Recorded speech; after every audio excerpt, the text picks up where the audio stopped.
Hidup kita penuh dengan simbol dan rasanya kita sekarang memang susah nak hidup kalau tak ada simbol.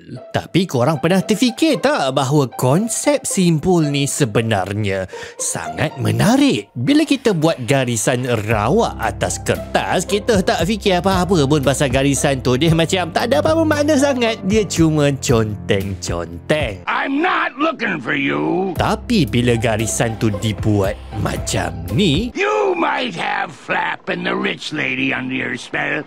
sekarang ia dah ada nama, Bulatan. Dan sekarang dirinya ada makna dan ada karakter. Lukisan itu mula ada ciri-ciri yang tersendiri. Dia ada pusat dekat tengah-tengah dia, dia ada jejari, dia ada ukur lilit. Tapi bila kita tambah sikit je lagi garisan tambahan, benda yang ajaib berlaku. Sekarang ni lukisan ni dah ada makna yang di luar daripada dirinya, iaitu konsep senyuman. Bila kita tengok, kita tak semena-mena kita kaitkan koleksi garisan ini dengan pengalaman kita. Kita terbayang mak kita senyum dan kita rasa ada perasaan gembira yang berkait dengan senyuman. Satu lagi contoh, kalau korang lukis lukisan yang macam ni, korang tak rasa apa-apa. Tapi bila korang tutup sikit jadi macam ni, sekarang dia dah jadi simbol api. Kita mula terbayang rasa panas dan kita terasa bahayanya api. Tapi garisan ni sendiri dia tak panas dan dia tak bahaya. Jadi simbol adalah apabila kita dah tak pandang objek ini sebagai garisan, tapi kita lihat mereka sebagai wakil gambaran objek lain. Paling simple kegunaan simbol adalah dia memampatkan makna. Bila korang rasa marah dekat member korang, korang taklah lukis "saya merasa emosi marah sekarang". Tak normal orang yang tulis macam ni. Tapi bila korang letak emoji marah, maknanya sampai. Kadang-kadang lagi berkesan daripada yang kita tulis panjang berjela. Bila kita nak khabar dekat pemandu, hati-hati dekat depan tu ada monyet, kita tak tulis hati-hati ada monyet dekat depan. Pemandu nak habiskan baca pun tak sempat, ada beberapa saat je.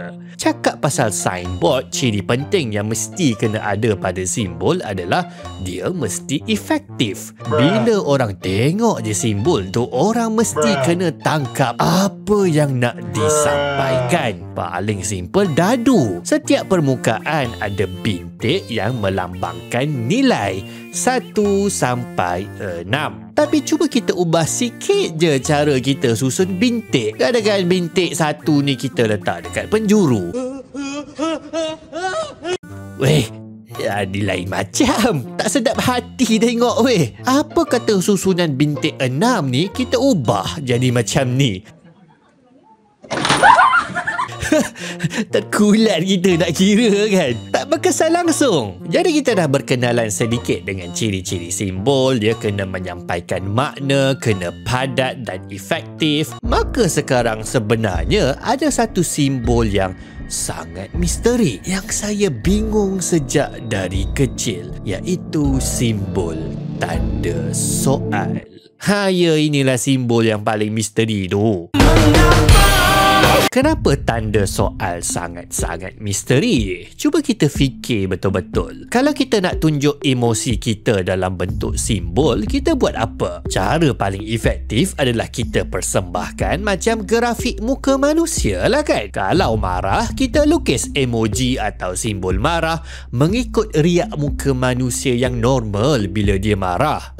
Yang kening jadi tajam tu. Kalau nangis, kita lukis riak muka nangis siap dengan air mata. Tapi macam mana kalau kita hairan. Apa riak muka emoji yang kita nak letak? Tak payah emoji muka manusia apa-apa sebenarnya. Kita cuma letakkan simbol garisan melengkung dengan titik dekat bawah. Dan dengan garisan yang sangat-sangat simple tu, kita dah dapat makna hairan. Kita dah dapat makna menyoal. Wow, efisien. Kalau emosi kita sekarang sangat marah, emoji muka tadi tu kita kena ubah dan tambah detail dia. Muka makin merah, kening makin tajam. Kalau nangis pun kita kena jadikan emoji kita makin kompleks. Kenalah tambah banyak air mata jatuh, muka nangis jadi semakin intens. Tapi kalau kita sangat-sangat bingung dan hairan, apa simbol yang kita nak buat? Kita cuma perlu tambah tanda soal.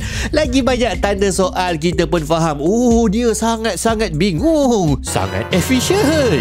Malah sebenarnya yang lebih membingungkan, kalau kita letak satu muka yang tak ada emosi, muka selenge, boleh tak kita letakkan satu simbol untuk ubah emosi Mamat ni? Ini muka yang paling kebal. Kita letaklah emoji apa-apa pun kita tak rasa sangat emosi Mamat ni berubah. Tapi bila kita letak simbol tanda soal, automatik terus berubah emosi Mamat ini kepada hairan. Malah bila kita letak banyak tanda soal, kita terus nampak Mamat ini sebagai sangat-sangat hairan. Wow, sangat-sangat efisien simbol tanda soal ni. Kenapa? Macam mana? Simbol kita boleh bahagikan kepada 3 jenis. Yang pertama adalah simbol bergambar. Simbol bergambar ini secara terus, secara langsung, dia menerangkan objek yang nak diwakili. Kita tak payah terangkan apa-apa pasal simbol tu. Simbol kucing menggambarkan kucing, simbol orang menggambarkan orang lah. Simbol-simbol jenis ini kita tak payah hafal apa-apa, kita terus faham. Simbol jenis kedua adalah simbol konsep. Simbol ini menggunakan bentuk yang direka untuk menerangkan konsep objek. Dan rekaan diorang tu perlu menghampiri konsep objek. Contoh dia macam ni. Lukisan beralur ni adalah nak tunjukkan konsep air. Lukisan muka ni nak tunjuk konsep jijik, dan lukisan anak panah ni nak menunjukkan konsep arah. Simbol jenis ni dia taklah kita terus faham, kena ada orang terangkan.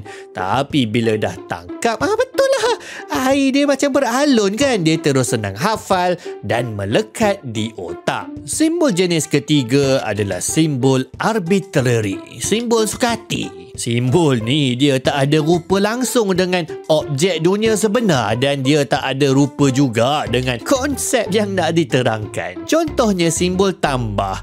Kenapa garis atas dengan melintang ni membawa konsep tambah? Kenapa simbol ni simbol darab? Kenapa simbol yang sama adalah simbol untuk salah? Jawapan kepada semua soalan tadi adalah sebab boleh, dek. Sebab boleh, dek. Simbol tu dah dipilih macam tu, korang hafal je lah sampai melekat dekat otak korang. Itulah sebab simbol arbitrary ni paling susah korang nak hafal, sebab otak korang tak boleh nak kaitkan simbol dengan objek yang sebenar. Otak korang setiap kali nampak simbol ni, dia akan loading jap. Jap, simbol tu makna apa Dan biasanya simbol arbitrary ni ada banyak versi. Yelah, sebab korang dah main bubuh je simbol suka hati, orang lain punya suka hati mestilah lain. Contoh simbol untuk konsep salah ni, versi lain dia rupa gini. Dan dekat Jepun, simbol salah dia adalah simbol right bagi kita. Pening. Okey, sekarang balik pada watak utama kita tadi, tanda soal.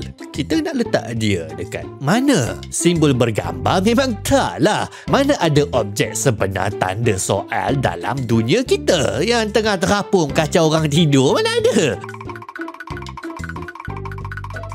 Garisan lekuk dengan titik dekat bawah ni pun mana ada menggambarkan konsep hairan dan bertanya dalam dunia sebenar kan? Apa kena mengena bentuk ni dengan perasaan hairan? Jadi tanda soal mestilah arbitrary. Kita main reka je, lepas tu kita paksa suruh orang hafal makna dia. Tapi sabar dulu. Masalahnya simbol tanda soal ni dia sangat intuitif. Automatik otak kita tangkap makna dia. Dia sangat efektif. Simbol ni boleh mengalahkan lukisan muka orang untuk gambarkan emosi hairan. Mana ada simbol arbitrary yang boleh kalahkan simbol konsep. Dan dia sangat-sangat popular dan diterima ramai hampir seluruh dunia. Jadi macam tak masuk akal lah kan tanda soal ni orang main reka secara suka hati je. Dia mestilah ada konsep yang otak kita jumpa pada dunia sebenar. Itu yang kita sangat cepat tangkap dan itu sebab dia sangat-sangat efisien. Okey.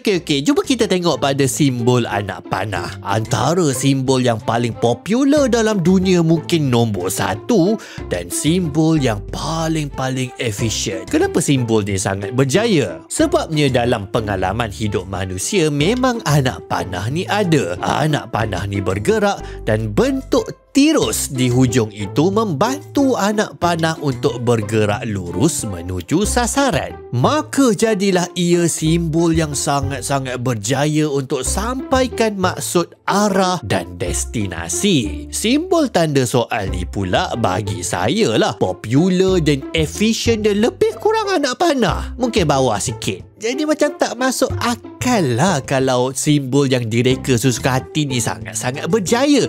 Mestilah ada konsepnya dalam dunia sebenar yang kita boleh jumpa. Tapi kat mana? Mana nak cari tanda soal dalam dunia sebenar? Kerja gila. Sampailah akhirnya ditemui tempat bertakhtanya simbol tanda soal ini dalam alam semesta yang dapat ditangkap hanya setelah kita menghantar teleskop nun jauh di angkasa sana, terbentuk daripada ribuan, mungkin jutaan gugusan bintang-bintang. Inilah tanda soal kosmos.